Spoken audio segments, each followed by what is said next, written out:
Good morning sir.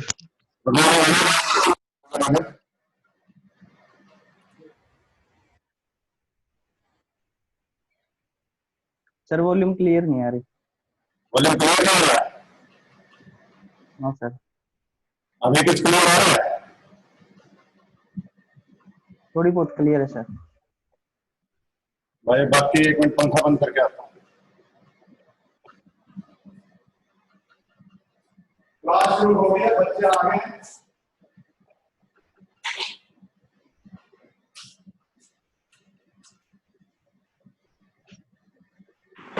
गंजा आ गया, गंजा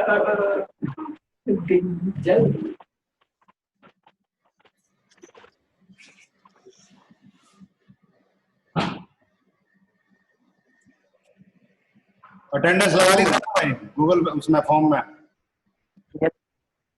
लगा ली सर। चलो सर। सभी के साथ पास अपना टाइम टेबल है ना? Yes sir. तो टाइम सर।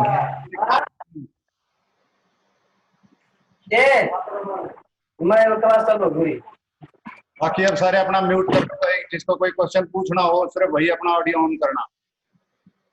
सारे म्यूट कर लो अपना ऑडियो।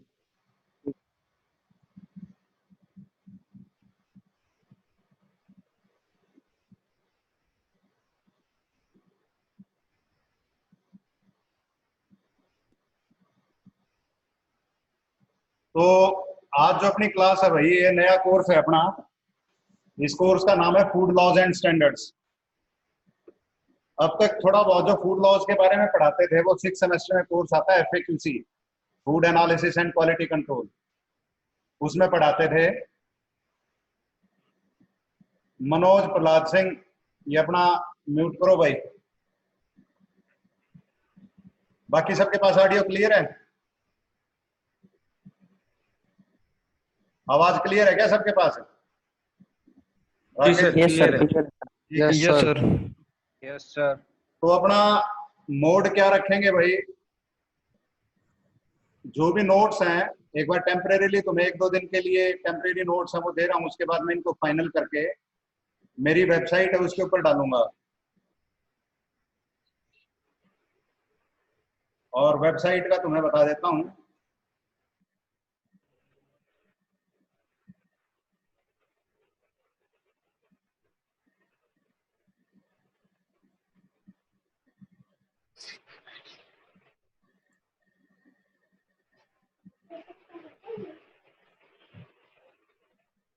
कई देर से बैठे हो गया तुम यहाँ क्लास में?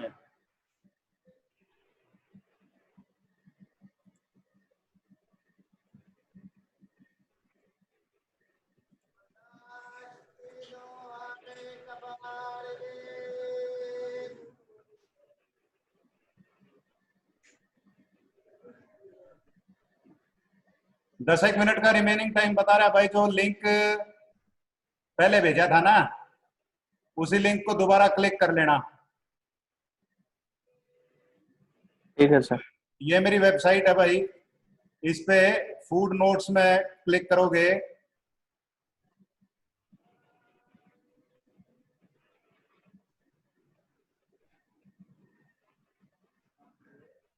आज क्लास के बाद इस पे अपडेट करूंगा मैं।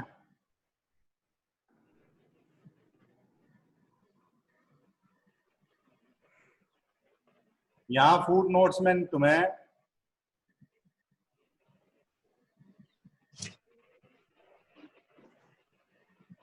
फूड लॉज एंड स्टैंडर्ड्स दिख रहा है। ये स्क्रीन दिख रहा है सबको? Yes sir. Yes sir. ये जो नोट्स है ना इनको डाउनलोड कर लेना, लेकिन प्रिंट मत करवाना। ये टेम्परेरी नोट्स हैं, समझ गए? Yes sir. इनको फाइनल करके मैं कहाँ डालूंगा? ये तो टेम्परेरी हैं। फाइनल करके यहाँ जो 5th सेमेस्टर CAFT है ना, तो इससे पहले या इसके बाद यहाँ तुम्हें मिल जाएगा फूड लॉज एंड स्टैंडर्ड्स, इससे पहले मिलेगा 5.1 है ये। तो यहाँ मैं फाइनल करके डालूंगा, उन नोट्स को प्रिंट करवाना, जब मैं कहूँ तब प्रिंट करवाना, ठीक है। Okay sir. अब जो चीज थी आज जो अपने को डिस्कस करना है, एक तो क्लास आपको रेगुलरली अटेंड करनी है जब तक कि नॉर्मलसी नहीं प्रिवेल कर जाती, और आपको बता दिया जाएगा कि आपको कॉलेज में कब आना है, तो बार बार उसके लिए पूछने की जरूरत नहीं, ग्रुप आपका बना रखा है। कोई स्पेसिफिक अगर क्वेश्चन है तभी टीचर को पिंग करो, अदरवाइज मोस्ट ऑफ दी जो अनाउंसमेंट्स हैं वो आपके ग्रुप में आपके साथियों तक पहुंच जाएंगी, तो इसलिए ग्रुप के टच में रहना। नोट्स, प्रैक्टिकल, ये सारी चीजें आपको तैयार मिल जाएंगी। अभी प्रिंट मत करवाना, जब फाइनल हम कह दें तब प्रिंट करवाना।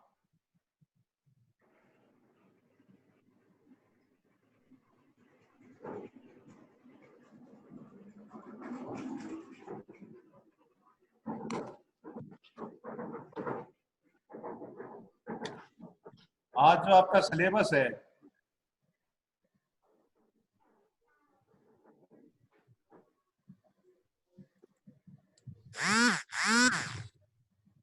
फूड लॉज एंड स्टैंडर्ड्स का, एक बार उसको हम देख लेते हैं।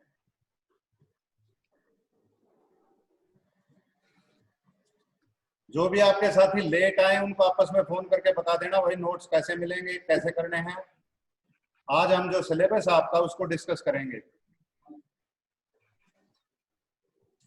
पानी ले दे क्लास के लिए।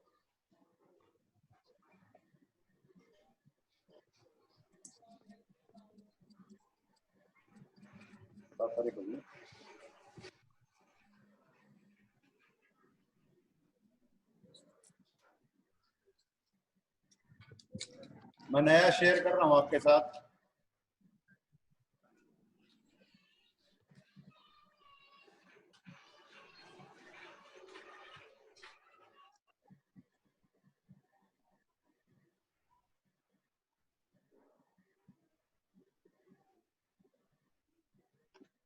आपके पास ये वर्ड की फाइल दिख रही है? Yes sir.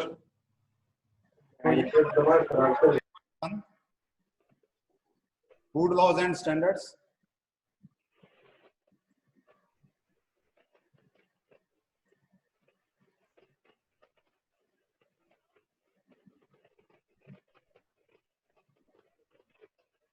ये कोर्स हमने बनाया क्यों है? सबसे पहले तो इसके पीछे जो रैशनल है, इसके पीछे रीजन है कि आज के दिन अपने को पता है कि इंडिया में food safety and standards authority of India है, और हमारे यहाँ जो फूड का जो एक्ट है उसको हम food safety and standards act बोलते हैं। तो जितने भी इंडस्ट्रीज हैं उनको अगर कोई भी माल बनाना है, बेचना है मार्केट में, तो कानून की कुछ बातें हैं जो उनको माननी पड़ती हैं। तो वो हर एक इंडस्ट्री के हिसाब से कुछ स्पेसिफिक बातें भी होती हैं और कुछ जनरल बातें होती हैं साफ सफाई से रिलेटेड लेके। लेकिन किसी भी इंडस्ट्री के अंदर अगर अपने को ये पता ना हो कि कानून का इसके बारे में क्या कहना है, तो जब हम फंस जाते हैं, जब कोई रेड पड़ती है या कोई हमारा सामान गलत पकड़ा जाता है अपने मार्केट के अंदर, तो फिर पुलिस वाले आते हैं, केस दर्ज होता है, फिर हमें कोर्ट में पेशी भुगतनी पड़ती है, अपना केस लड़ना पड़ता है। तो हमें पहले ये जरूर जानकारी होनी चाहिए कि जब अगर हम फूड इंडस्ट्री चला रहे हैं तो कौन कौन से ऐसे कानून हैं जिनका हमें पालन करना है। 5-1 मिनट में भाई ये बंद हो जाएगा मीटिंग, 4 मिनट में, तो इसी लिंक पे दोबारा आ जाना। कल से मैं ये करूंगा कि मीटिंग में जब तक मैं नहीं आ जाता तब तक नहीं होगा, क्योंकि ये 40 मिनट का टाइम होता है, तुम शायद काफी पहले से बैठे हो, तो इसी लिंक से दोबारा आ जाना। तो जो फूड लॉज एंड स्टैंडर्ड्स है, ये देश में और विदेशों में भी हमारा सामान जो एक्सपोर्ट होता है या विदेशों से जो सामान आता है उसको इंपोर्ट बोलते हैं, वो भी कुछ कानूनों से बंधा हुआ होता है, उसको भी कुछ चीजें मान के तभी वो दूसरे देशों में हम भेज सकते हैं या उन देशों से मंगवा सकते हैं। इस सारे सौदे को समझने के लिए हमें जो जिस भी देश में सामान भेजना है, हाँ बताओ भाई किन ने हाथ उठाए हैं? अनीता, क्या पूछना है? हैंड रेज तभी करना है जब कुछ पूछना हो। मेरे पास इसकी नोटिफिकेशन आती है कि 2 पार्टिसिपेंट्स ने हैंड रेज कर रखे हैं। एक तो मनोज कौन है भाई, हैंड रेज कर रखा है?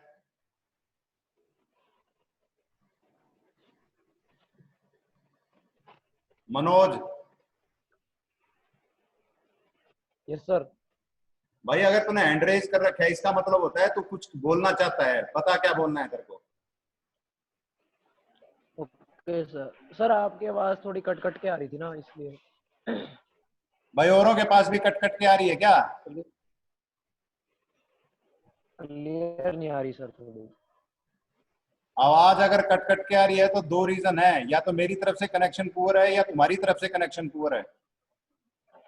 उसका ये इलाज है, क्लास अटेंड करो। इस क्लास की वीडियो रिकॉर्डिंग में डालता हूँ मेरे यूट्यूब चैनल पे, तो वहां पे जो चीज रह जाए उसको दोबारा से देख लेना खाली टाइम में। गेट बंद कर दियो भाई, ठीक है? अब इस हैंडरेज को नीचे कर ले।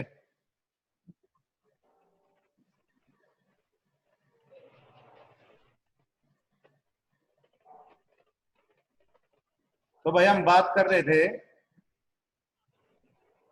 कि फूड लॉज की या स्टैंडर्ड्स की क्यों जरूरत पड़ती है। तो अगर आपको व्यापार करना है तो जिस भी देश में जो फूड से रिलेटेड कानून है वो आपको मानने होते हैं। अगर आप उन कानूनों को नहीं मानोगे तो आपको व्यापार नहीं करने दिया जाएगा। तो इस कोर्स का यही ऑब्जेक्टिव था कि आपको इंडियन फूड इंडस्ट्री के जो कानून से रिलेटेड, स्टैंडर्ड से रिलेटेड जो बेसिक एस्पेक्ट हैं वो समझ में आ जाए कि ये फूड रेगुलेटरी रिजीम जो है, फूड की जो रेगुलेशंस हैं ये कैसे काम करती हैं। दूसरा, वर्ल्ड ओवर जो एक्सपोर्ट है चाहे वो इंपोर्ट है वो किस तरीके से होता है और उसमें कौन कौन से कानून है, रेगुलेशंस हैं। और इसके अलावा कौन कौन सी एजेंसीज हैं, कौन कौन से ऑफिसेज हैं, कौन कौन सी मिनिस्ट्री हैं जिनसे आपको काम पड़ता है। तो जब आप ये कोर्स करोगे, कोर्स करने के बाद आपको पता लग जाएगा कि food safety and standards act क्या है और क्या क्या रूल हैं, एक्ट और रूल में क्या फर्क है, और सही रेगुलेशन कौन सी हैं आपकी रिक्वायरमेंट के हिसाब से। फिर अलग अलग जो एक्ट हैं जो किसी फूड इंडस्ट्री में काम आते हैं, जैसे कम तोल दिया, ज्यादा तोल दिया, लीटर में कम दे दिया, ज्यादा दे दिया, इसके लिए है आपका legal metrology act 2009। Legal metrology act बोलते हैं इसको, जिसको पहले वेट एंड मेजर एक्ट बोलते थे ना, अब उसका नाम है द लीगल मेट्रोलॉजी एक्ट 2009।